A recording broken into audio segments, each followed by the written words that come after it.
Seu périplo com Cícero demonstra que Cícero vai ficar... Não, seu périplo com Cícero teve a oportunidade. Sim, eu estou falando... Não estou falando da agora não, estou falando do final de semana. Sim. Os convites, as festas, os apoios, todos. É uma parceria já firmada?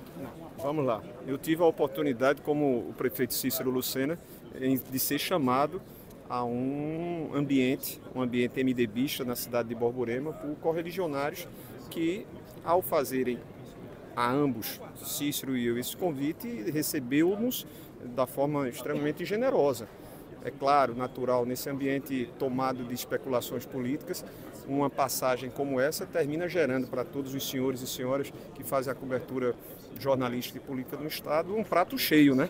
Mas dois prefeitos do PMDB, Areia e Borborema? É a capacidade de convencimento do prefeito Cícero, né? A gente tem que e liberação do MDB para votar nele. Eu não trato os meus companheiros e minhas companheiras da forma que possa parecer antirrepublicana. Eu não faço exigências, eu não gero constrangimentos a quem quer que queira fazer as suas escolhas. No caso da prefeita Silvia Cunha Lima, ela assim fez e de minha parte não houve qualquer tipo, senão o de reconhecer a liberdade que ela tem, como outros têm, de fazê-lo. Houve um convite formal para o prefeito Cícero se filiar e concorrer ao governo do Estado pelo MDB? Não, o que eu tenho dito e já disse em outras oportunidades e reitero com muita tranquilidade mais uma vez aqui, é de que a partir do momento que o prefeito, porventura, vier a tomar uma decisão, sendo essa de se desligar do PP, como a mim me parece pelas suas falas que pode acontecer, aí eu me sentirei à vontade.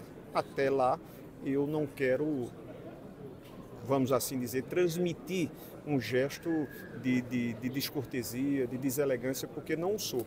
Agora, se ele definitivamente fizer a opção de se desligar do PP, é evidente que teremos espaço para conversar sobre a ida dele ou o retorno dele ao MDB. E como o senhor vê essa situação de Cícero na base? Essa procura dele por espaço? Eu não devo, não faço, exatamente porque é dessa forma que eu sempre me caracterizei. Pelas palavras do prefeito Cícero e pelas palavras também do presidente Adriano Galdino, eles não foram levados, por que não dizer, se mais forte as minhas expressões, peço desculpa, eles não foram levados em consideração.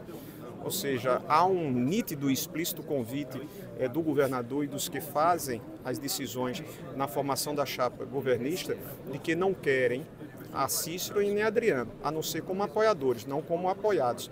Isso deve gerar uma certa decepção que está sendo explicitada por eles.